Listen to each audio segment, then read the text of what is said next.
Veracruz, escena contemporánea, aspira a convertirse en una plataforma donde el público tenga la oportunidad de conocer expresiones escénicas de otros países. En esta edición virtual 2020, hemos decidido mirar al sur del continente. Y para contarnos sobre las creaciones dancísticas de América del Sur, Javier Contreras Villaseñor nos comparte una interesante y necesaria conferencia, La danza en América del Sur, en la que de manera amena nos habla de la historia y vertientes de esta disciplina del cuerpo recuperado y vivido. Javier Contreras Villaseñor estudió lengua y literatura hispánica en la UNAM, egresado del Centro Universitario de Estudios Cinematográficos de la UNAM y en el Centro de Investigación Coreográfica del IMBAL. Como intérprete, coreógrafo, videoasta y docente, ha participado en festivales y encuentros en diversos países de América y Europa. Es miembro de la Red Sudamericana de Danza. Actualmente es el director del Centro de Investigación Coreográfica. Escuchemos, pues, a Javier Contreras, estudioso y creador de la danza, y vivamos una mirada panorámica de la danza en el sur de América. Síguenos en las redes sociales del Teatro del Estado y de Veracruz, Escena Contemporánea.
Buenas tardes.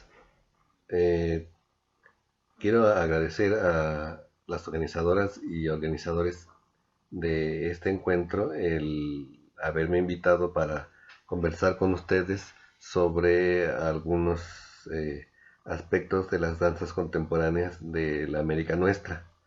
Eh, Quiero enfatizar que mis palabras pues no son las de un historiador ni las de un conocedor, sino más bien de alguien que ha tenido la fortuna de poder acompañar ciertos procesos de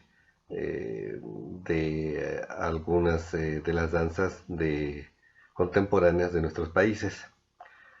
Quiero también señalar que mi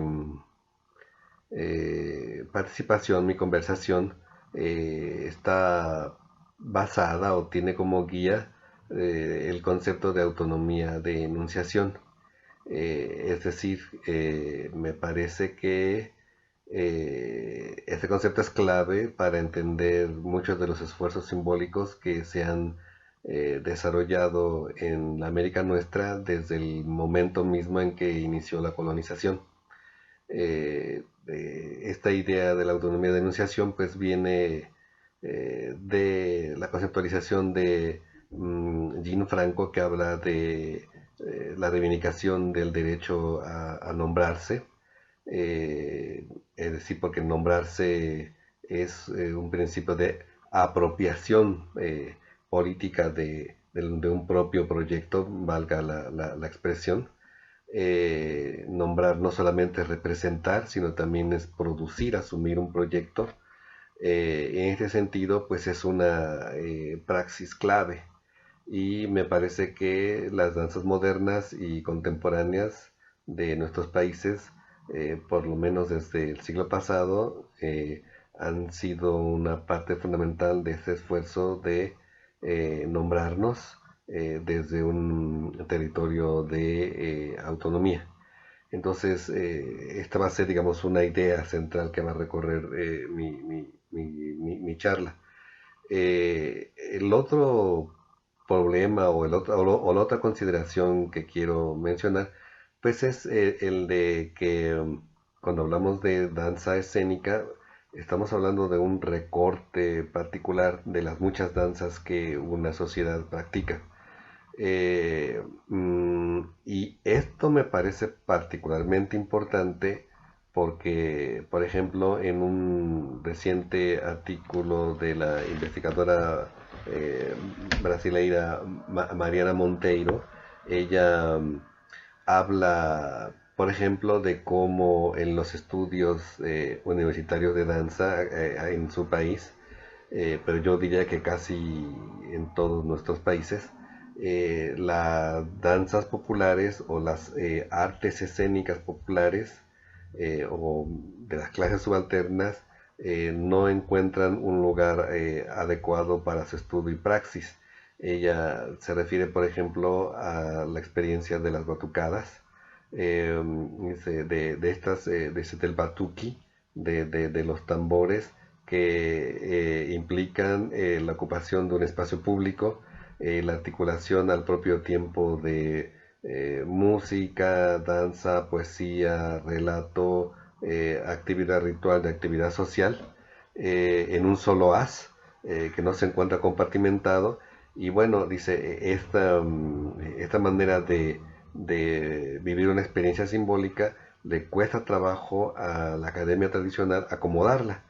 Y esto es importante señalarlo porque quiere decir que varios de los problemas o varias de las tensiones que atraviesan nuestras danzas escénicas modernas y contemporáneas tienen que ver con esta situación que inaugura la colonia y que los colonizadores españoles denominaban como la coexistencia entre comillas, de dos repúblicas, la República de Indios o la República de los oprimidos y oprimidas y la República de los hispanos o portugueses. Bueno, en este caso se referían al mundo nuevo hispano.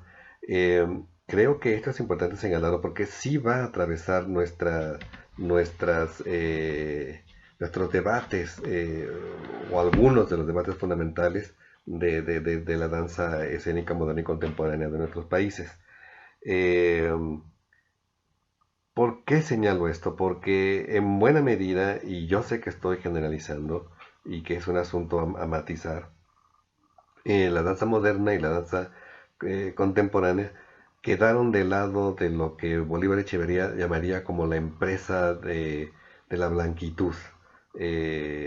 Repito, es algo que hay que matizar, no es absoluto, pero sí me parece importante señalarlo, porque creo que muchos de los esfuerzos de la danza escénica moderna y contemporánea en estos países tiene que ver con ese debate con la blanquitud, se haya asumido o no de manera consciente, me parece que sí es un elemento central a considerar.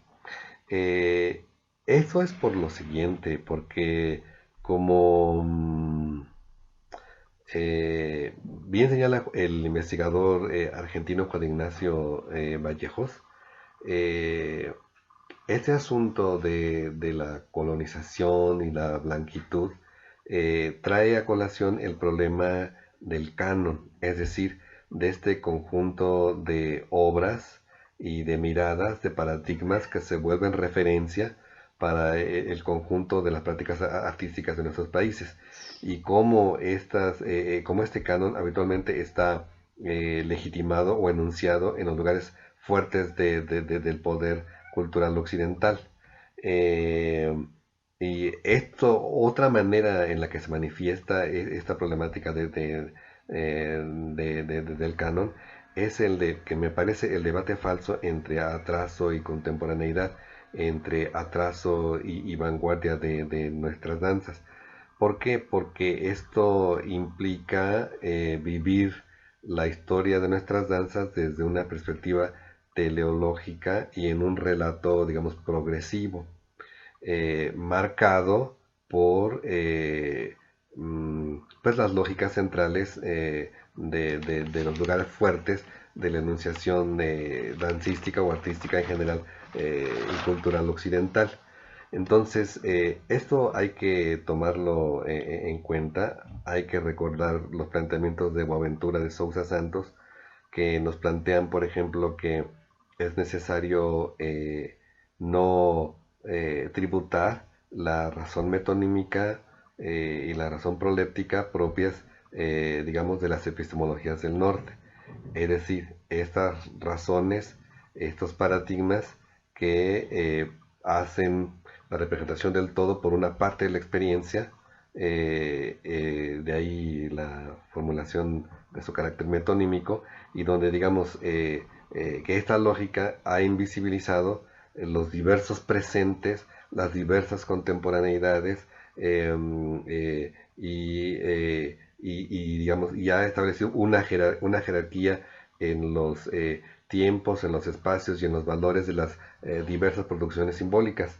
Entonces esto es clave para nosotros, no repetir este esquema, ser capaces de trascender este esquema y mirarnos desde otro lugar. Es decir, tenemos que trascender estas lógicas de la razón metonímica que se expresan en términos de un relato de la progresión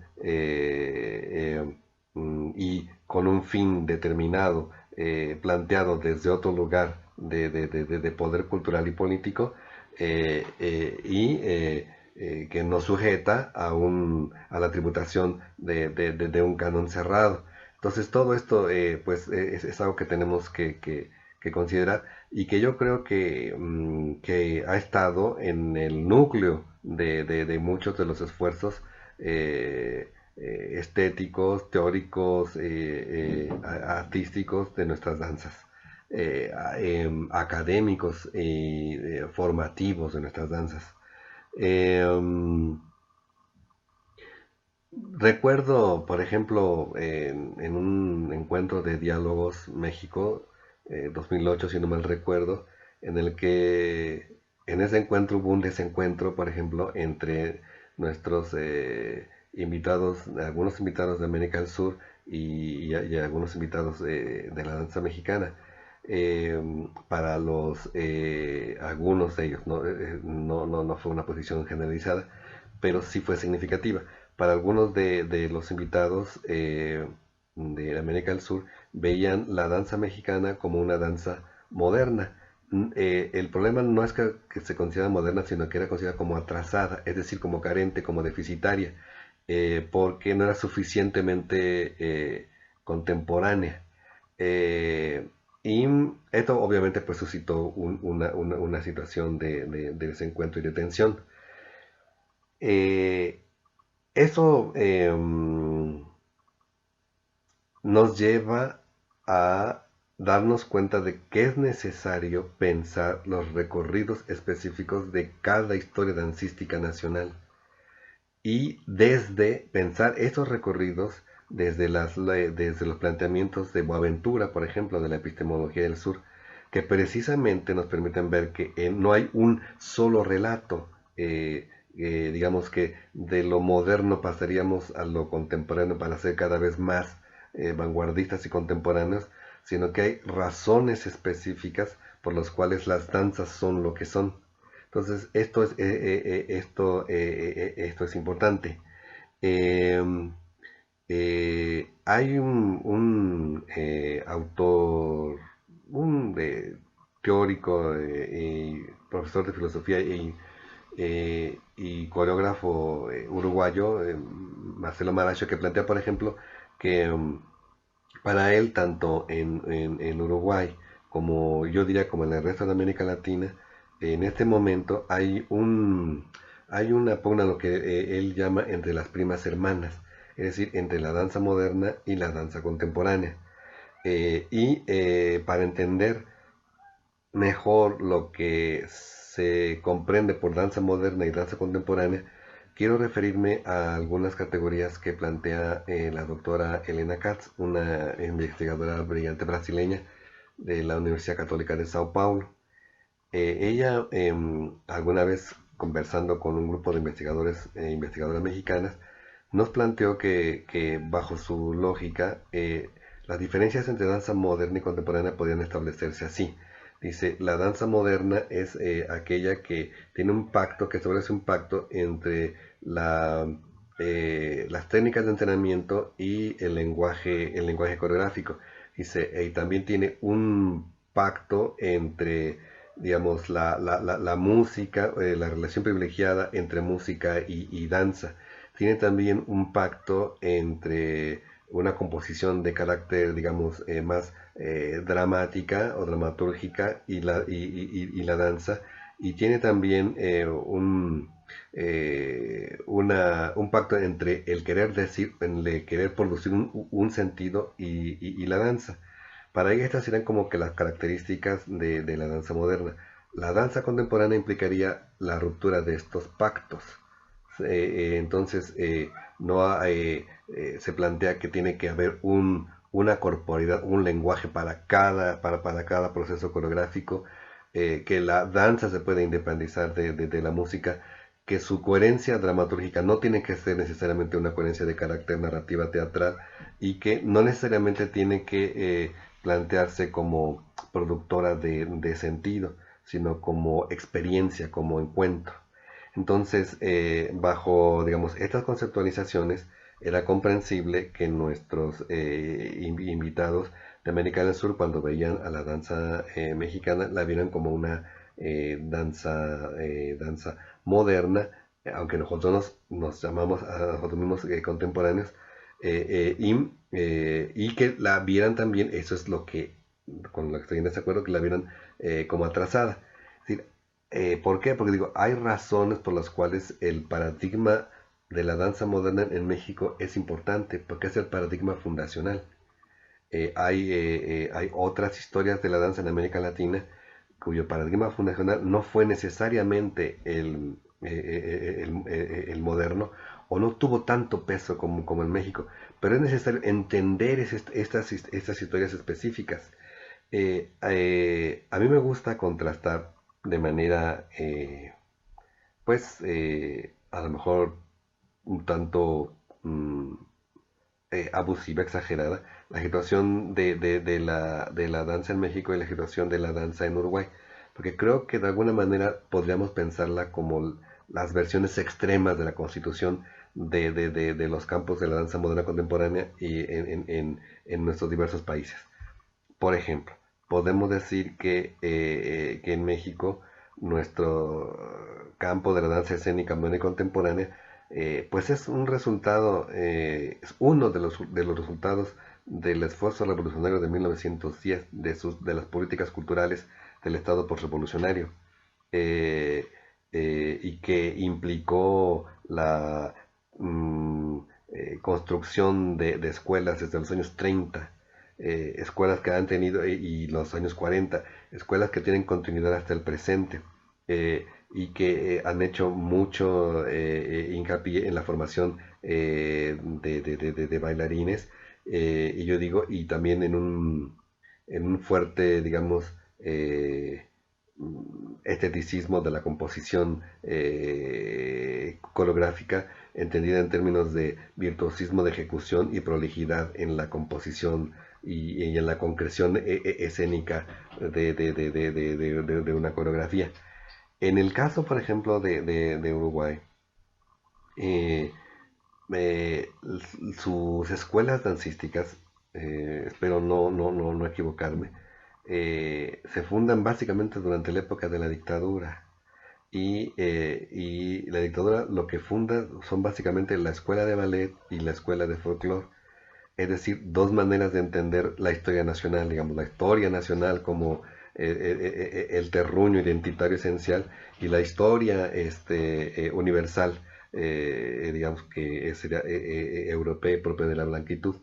La danza moderna y contemporánea quedó, digamos, libre, pero esto implicó que la formación se diera en torno a figuras específicas fuertes, a coreógrafas fuertes, sus talleres, sus colectivos y también con viajes al extranjero y que sirvió fundamentalmente, más bien no que sirvió, sino que fue habitada fundamentalmente por un sector social, digamos, que tenía ciertas posibilidades de sobrevivencia económica, o digamos una clase media acomodada.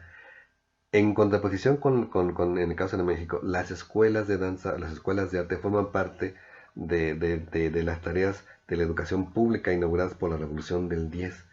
Y no sé si se puede ver esto. Y por otra parte, eh,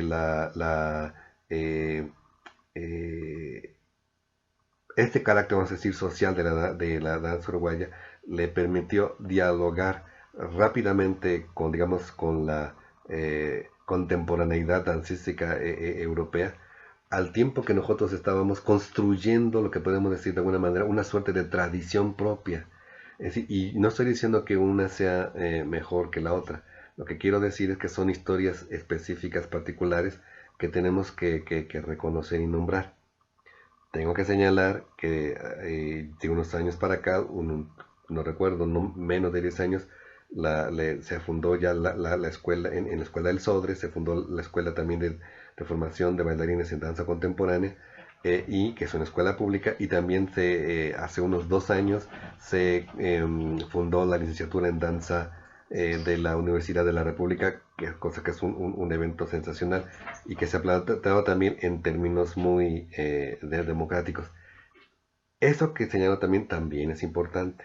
Me parece que las danzas de nuestros países, por lo menos las danzas escénicas modernas y contemporáneas, han estado contradictoriamente, como se quiera, ligadas a esfuerzos democratizadores. Por ejemplo, yo hablaría, la danza en México, la danza en Cuba son resultados de revoluciones. La fundación de la Escuela del Sodre, la fundación de la licenciatura en Ludelar, es resultado también de los esfuerzos democratizadores digamos, bajo los gobiernos del Frente Amplio en Uruguay. Es decir, señalo que la danza escénica moderna y contemporánea de nuestros países ha estado ligado a estos esfuerzos de lograr autonomía en los diversos ámbitos de la praxis social.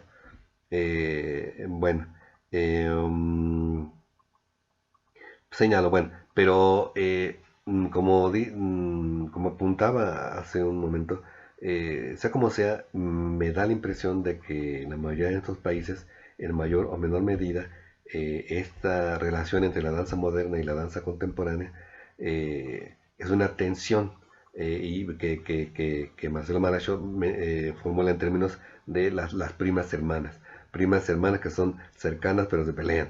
Entonces, y que habría que entender que son dos maneras de existir de nuestras danzas y entender las maneras específicas como se han concretado en cada una de nuestras historias dancísticas nacionales. Eh, um, pues eh, yo diría así en términos súper esquemáticos, eh, um,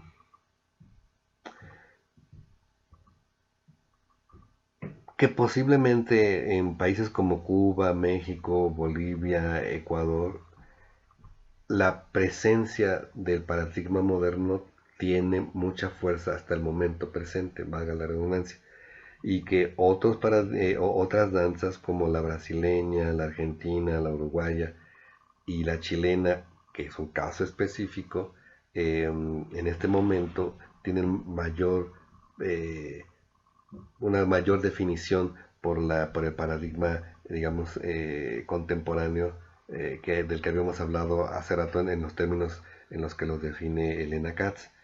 Eh, Eso no quiere decir que no se encuentren las dos primas hermanas en todos los países. Bueno, eh, mm, quisiera señalar como un elemento o como un momento para entender este asunto de las historias dancísticas nacionales, pues el caso de Patricio Bunster.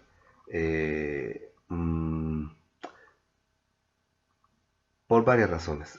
Una, porque Patricio Bunster, un gran coreógrafo chileno, que eh, se integra a la danza moderna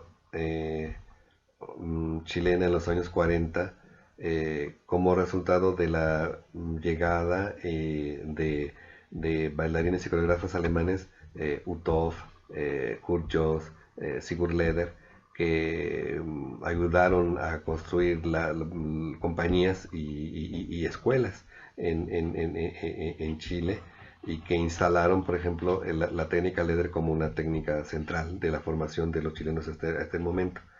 Eh, eh, Eso lo señalo porque en nuestra manera de contarnos la historia de nuestros países, la historia dancística, casi siempre se remite a que hubo un momento en el que pasó una compañía europea y se quedaron algunos bailarines y eso dio origen a. Es posible que sea así, yo creo que es más complejo que eso, pero también es significativo que sea así. En el caso de la danza chilena parece que ocurrió algo en ese sentido. Eh, Patricio Bunster se forma con estos bailarines y coreógrafos de la escuela alemana, eh, sobre todo bajo la concepción de Kurt Joss, esa concepción coreográfica de carácter social, y bueno, construye una danza que quiere ser al propio tiempo universal y nacional, muy en los términos desde un punto de vista de lo que se hacía también en el periodo de la época de oro de la danza mexicana. Bueno, después genera con los años su propia compañía, dirige el departamento de danza de la Universidad de Chile, trabaja, colabora con la Unidad Popular en tiempo de Salvador Allende y después bueno, tiene que, obviamente, que huir por el golpe militar que suspende pues no todo digamos este proceso que podemos decir de alguna manera articulado o arraigado en la danza moderna. Hay un corte eh, mm, eh, y la danza chilena, por ejemplo, entonces empieza a desplazar hacia su diálogo básicamente con las vanguardias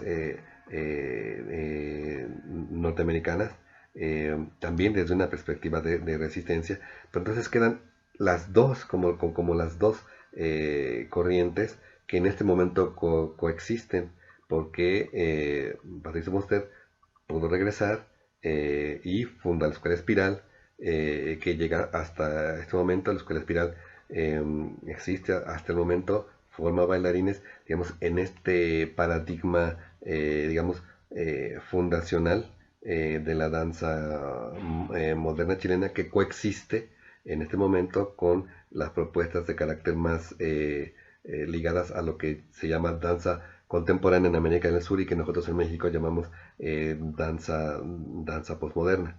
Eh, Esta situación de la convivencia de este paradigma de la danza moderna con lo que nosotros llamamos danza postmoderna y en América del Sur se llama danza contemporánea, creo que atraviesa la mayoría de nuestros países, como ya he señalado, y que en algunos coreógrafos y coreógrafas de nuestra América se articulan de una manera muy particular. Pensaría, por ejemplo, en alguien como Rosamelia Poveda, una magnífica coreógrafa ecuatoriana que, desde mi punto de vista, articula los dos paradigmas de una manera muy potente y bella. Eh,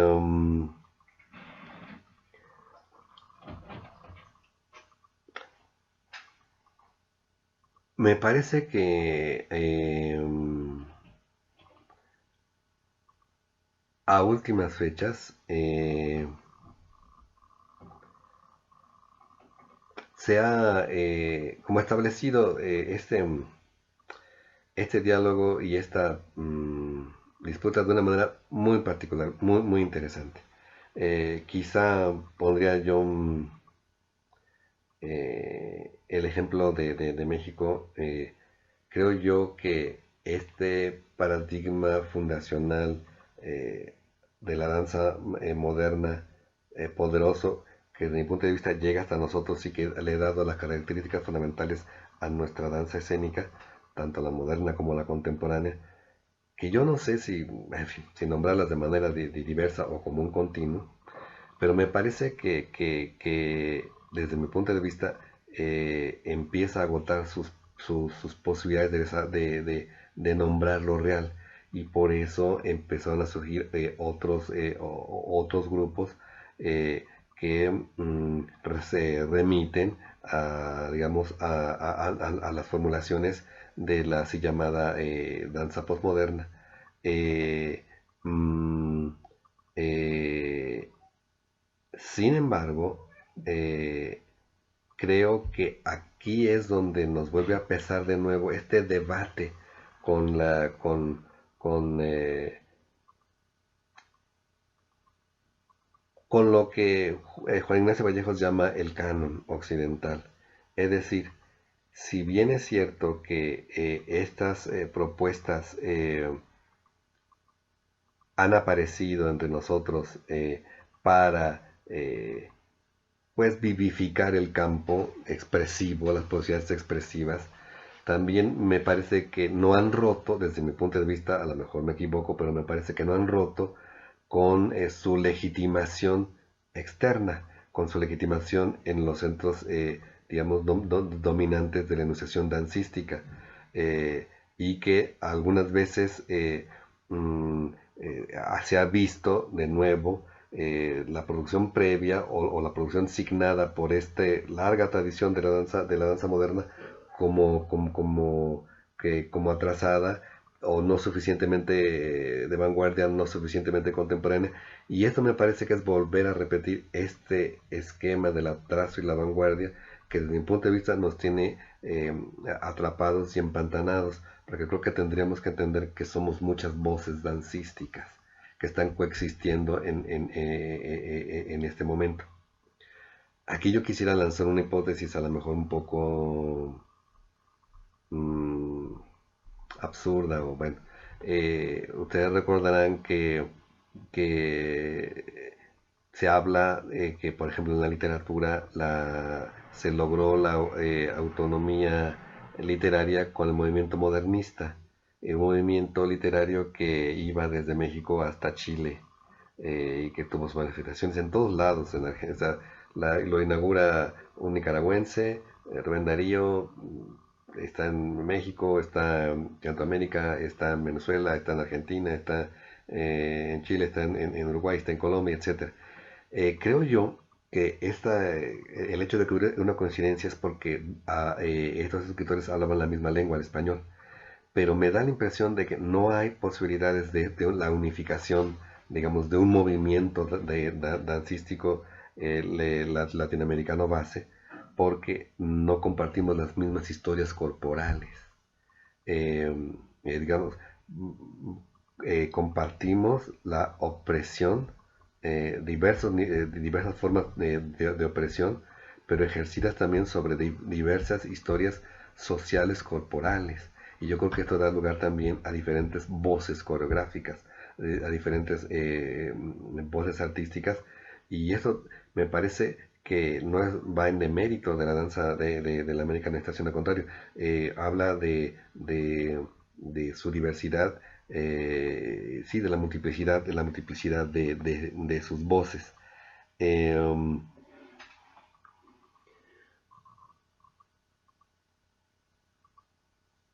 Me parece que en este momento,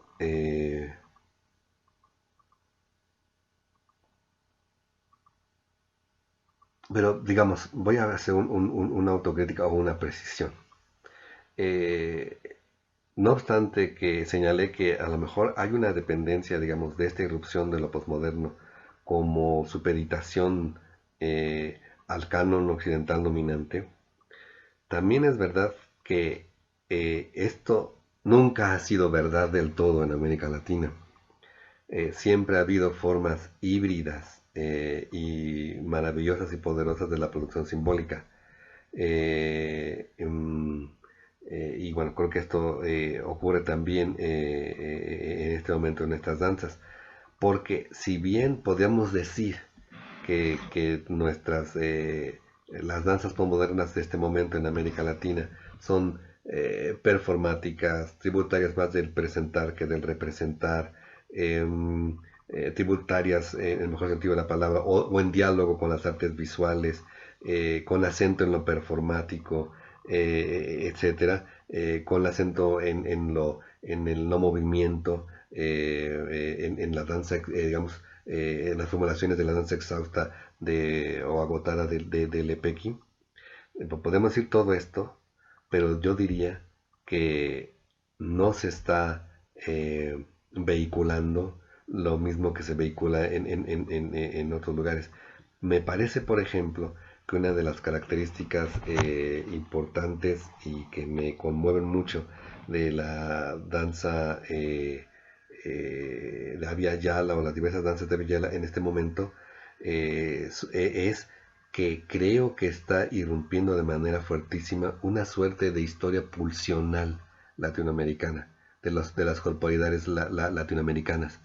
Eh, es como si aparecieran cuerpos que incomodan,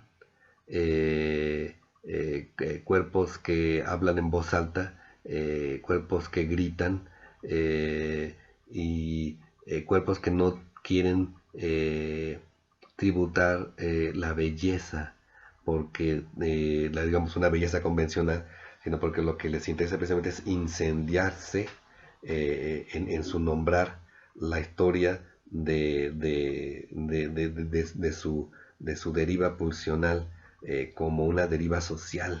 Entonces, esto me parece central.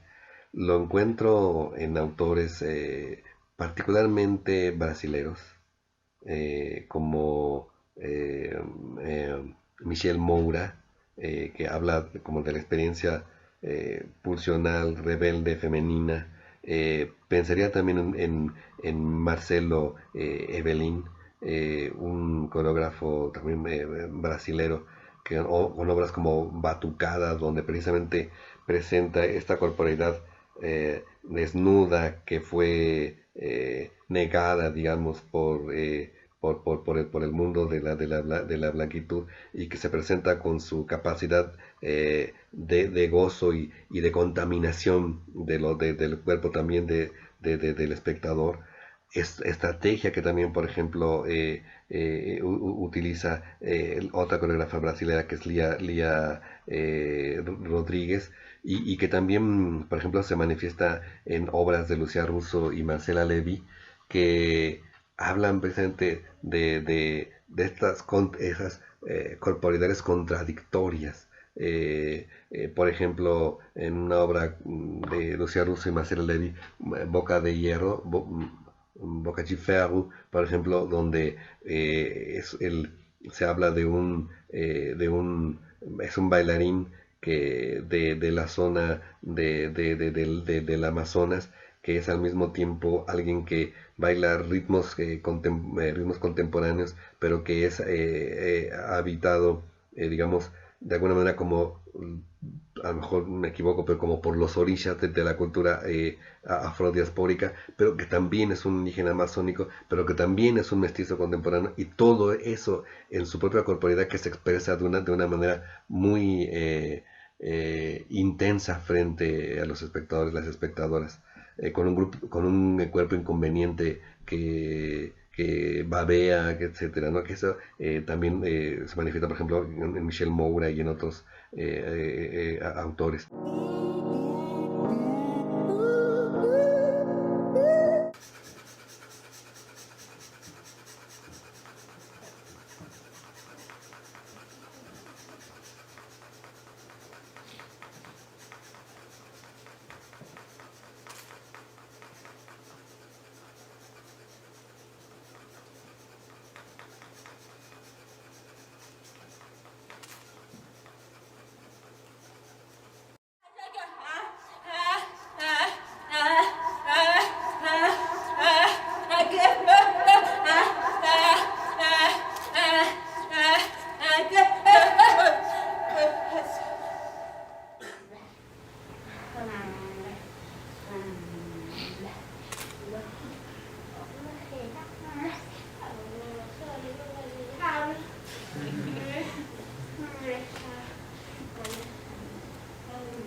Eh, Esta historia de la pulsión también la encuentro, por ejemplo, en un coreógrafo joven cubano, por ejemplo, que se llama Janowski, o en una coreógrafa y performer martiniquesa como Anabel Gueredrat, donde hay eh, habitar un cuerpo que se desborda en la inconveniencia y que entonces los encuadres de la danza postmoderna les sirven, le sirven para desatar, digamos, las voces que los habitan, las historias que los habitan. Entonces, esto es importante porque si bien, entre comillas, podríamos decir que hay una articulación al canon dominante, hay una apropiación y reformulación diferente. Y eso me parece central. También me parece que en este momento en diversos lugares de la América nuestra está apareciendo también la noción de lo que Rebeca Mundo, por ejemplo, ya llama las poéticas ampliadas, es decir, que la propuesta dancística no solamente se concreta a la experiencia digamos, de una obra cerrada, sino la obra como constructora de comunidad, o como que acompaña, y que acompaña comunidad. Mm, eh, Pienso, por ejemplo, en obras donde se manifiesta mucho la necesidad de construir comunidad, de construir posibilidades de encuentro. Pienso en trabajos de Tamara Cuba como Multitud, o pienso en los trabajos de Federica Folco como Masa, o Foix, o pienso en los trabajos de Anna Del Linton y sus performances dancísticos, zapatistas, neozapatistas. Me parece que hay una intención de nuevo, como, no sé, de desbordar lo estético artístico para articularse con lo estético como distribución de lo sensible, que diría Rancière. Y esto me parece también central. Claro, uno tendría que estudiar cada caso en específico, etcétera, ¿no? Para poder encontrar su validez y sus operaciones específicas, dancísticas, semióticas, etcétera, políticas. Pero bueno, me parece que eso es como una de las constantes de la danza nuestra en este momento.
Las palabras que siguen a continuación son las de una bailarina. Soy algo más que un cuerpo que suda. Soy un sujeto que genera discurso en su práctica, pero a diferencia de otros, a mí me suda el discurso. Apropiándome de ciertos conceptos académicos, articularé un discurso que se concibe en la práctica de la danza. De este modo, hablaré del bailarín como sujeto de subalternidad.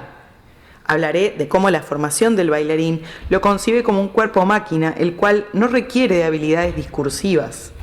Una formación que es uno de los principales agentes de su condición subalterna. Trazaré una genealogía de la voz del bailarín. Hablaré de mi cuerpo como archivo o documento vivo. Afirmaré, mi cuerpo es mi tesis. Hablaré de la fetichización del cuerpo del bailarín y hablaré de cómo el discurso de la danza no se legitima desde el que la practica, sino desde el que la observa y la analiza, y las problemáticas que esto conlleva. Y lanzaré la idea de que al bailar uno trae consigo a su comunidad sudorosa, abriendo la posibilidad de pensarnos desde el nosotros. Este texto lo puedo escribir porque soy bailarina y mi práctica o mi discurso, tanto físico como teórico, está atravesado por este cuerpo que suda, habla y en este caso escribe. Me doy voz y palabra, no solo como bailarina, sino en tanto trabajadora postfordista. Me otorgo una voz múltiple. Desde este lugar hablo como bailarina, pero también como teórica, crítica, historiadora, coreógrafa, profesora y público. Todos estos cuerpos atravieso y me atraviesan a diario en mi práctica sudorosa. Hace falta no ser teórico para poder hablar de estas cosas, porque es desde la condición misma de practicar la danza de donde hago este acto de escritura, reflexión y enunciación. Esto quisiera yo ligarlo con una propuesta que hace Juan Ignacio Vallejos, investigador argentino, que precisamente en esta su reflexión sobre el diálogo complejo, contradictorio, y aquí se atraviesa, bueno, se va a atravesar alguna de mis gatas o gatos, porque esta es una casa en la que convivimos un ser humano y 3 meninos. Eh, mm, Perdón, les pido su comprensión. En ese debate complejo con el canon, él habla él lanza la propuesta, dice, de embarrar el canon para generar una coreopolítica de la abundancia. Me voy a explicar. Él señala, y tiene que ver con lo que decíamos hace unos momentos, que nuestras danzas, más que negar el canon desde una supuesta identidad esencial nacional, lo que pueden o lo que están en la práctica haciendo es dice, no teniendo identificación, es decir, como descreyendo de todo lo que postula ese canon occidental, pero sí apropiándose de todo aquello que genera posibilidades de enunciación autónoma. Y esto ha sido clave para la historia de la producción simbólica latinoamericana. Creo que se puede esto percibir en la pintura, en la música y en la literatura. Está ocurriendo también en nuestras danzas y eso me parece algo muy conmovedor y bello. Y ocurrió también porque la danza moderna mexicana tenía perfil específico. La danza de Munster tenía perfil específico. La danza de Guillermina Bravo podría utilizar el lenguaje Graham y Munster lenguaje Leder, pero las obras no eran tributarias del canon, sino eran una multiplicación de las posibilidades creativas de ciertos aspectos del canon. Entonces esto es clave, porque además hay otra cosa. Si pertenecemos, por lo menos una parte de nuestras sociedades, sí pertenece al mundo occidental. Digamos, somos, yo digo, me gusta decir occidentales de América, porque hay varios occidentes, no todo es occidente dominante, aunque por supuesto todos los paradigmas de occidente deben ser sometidos a crítica. En eso sí estamos de acuerdo, ¿no?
empieza a moverse. Y yo me pregunto que si lo que yo estoy haciendo es político o no.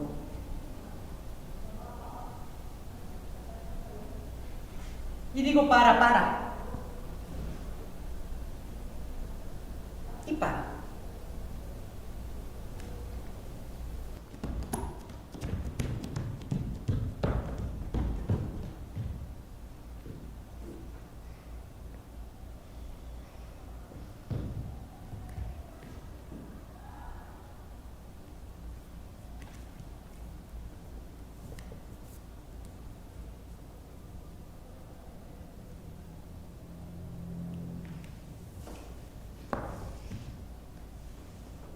Esta opción es ideal para cumpleaños, para fiesta, despedida de soltero, podemos hacerla en la casa de cualquiera de ustedes. Por el tamaño realmente lo podemos hacer en cualquier lado. Esta también ha sido muy solicitada últimamente para eventos políticos. Nosotros podemos decir el texto que ustedes quieran, podemos decir lo que quieran y ustedes nos pasan lo que quieren que digamos y nosotros lo decimos, por eso es ideal para eventos políticos. Sí, pero también nosotros queremos entrar dentro de lo que es el mercado cultural, entonces también tenemos esta opción de hacerla en estos espacios reducidos donde el público generalmente está alrededor de nosotros y puede apreciar diferentes ángulos de nuestros cuerpos en movimiento. Sí. Nosotros también lo hemos hecho en la inauguración de un shopping center donde era un público que nunca había visto el trabajo corporal y fue muy interesante ver cómo realmente se metían y participaban con la pieza. Entonces, lo que vamos a hacer ahora es mostrarle el cuarto de obra. Listo, vamos.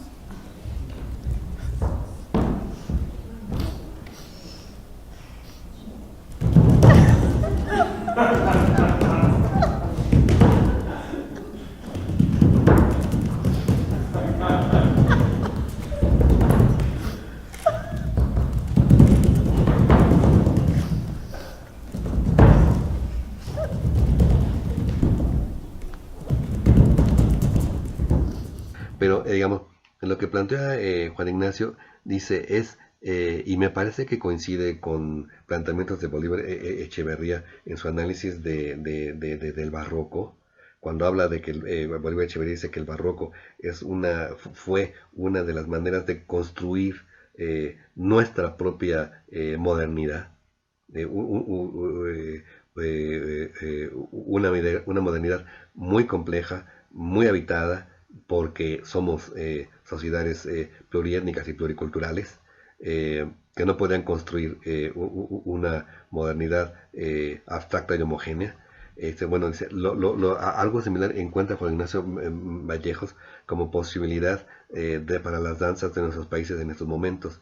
Dice, se trata de embarrar el canon, dice, pero embarrar en el sentido de llenarlo de significados, de multiplicar sus posibilidades creativas, y me parece que eso es lo que está ocurriendo.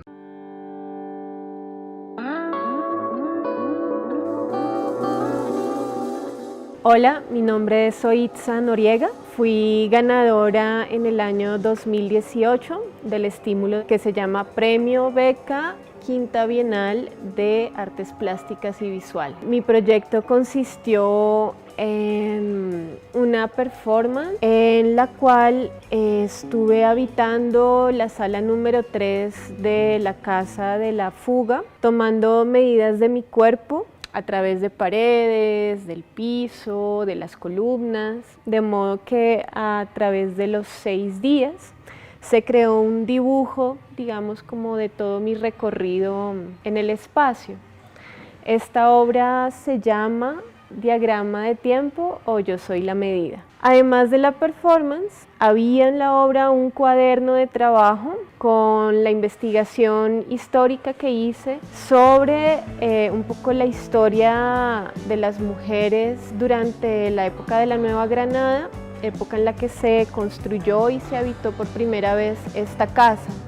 La importancia de este premio en relación a mi propio trabajo significa una posibilidad de visibilización de mi obra como artista y un reconocimiento a esa trayectoria y a esos intereses que hacen parte de mi experiencia como artista.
Quisiera terminar este recorrido a lo mejor demasiado loco y disperso, que es una de mis características, sabrán perdonar, hablando de dos cosas también. Uno sería la tensión también que está ocurriendo en nuestros países por la percepción de los públicos.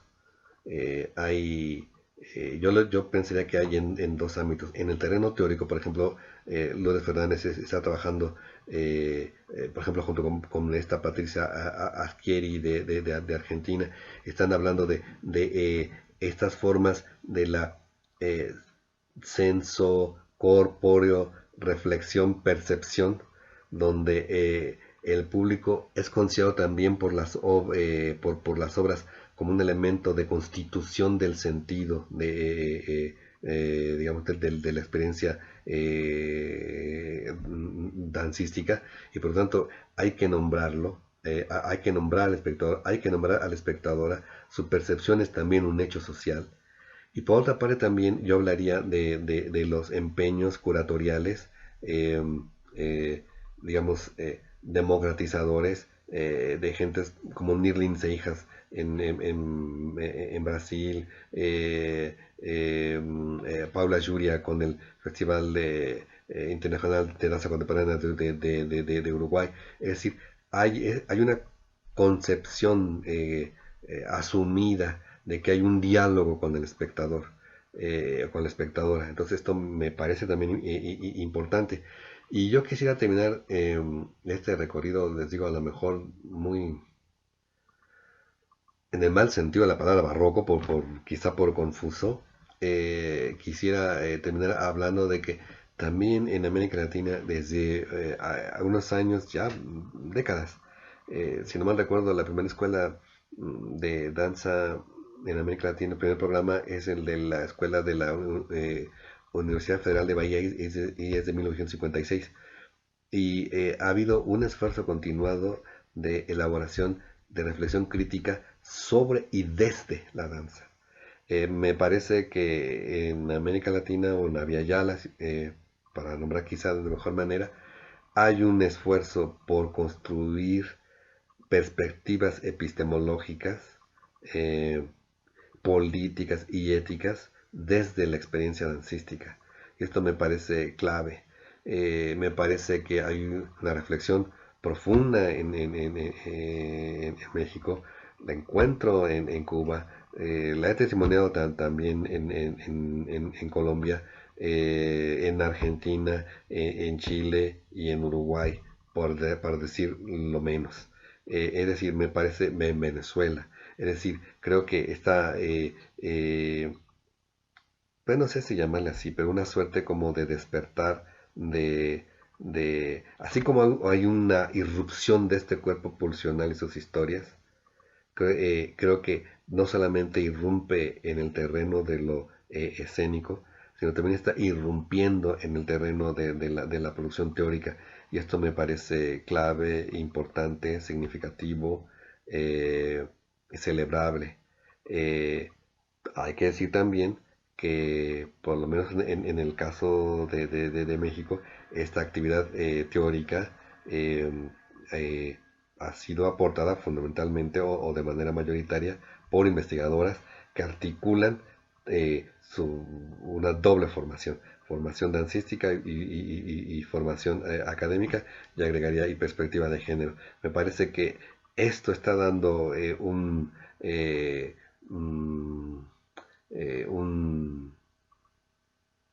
pues un viraje a la reflexión de la danza y a la producción de la danza en estos países, cosa que celebro. Y bueno, pues espero no haberlos confundido demasiado. Espero que estas palabras pues les sean útiles. Sé que se merecen una pues descripción quizá más articulada. Me disculpo por mi carácter más bien asociativo, pero también espero que mi entusiasmo les hable y los contamine del entusiasmo que provoca una danza, o las danzas, nuestras danzas, que están vivas y haciendo mundo. Pues muchas gracias.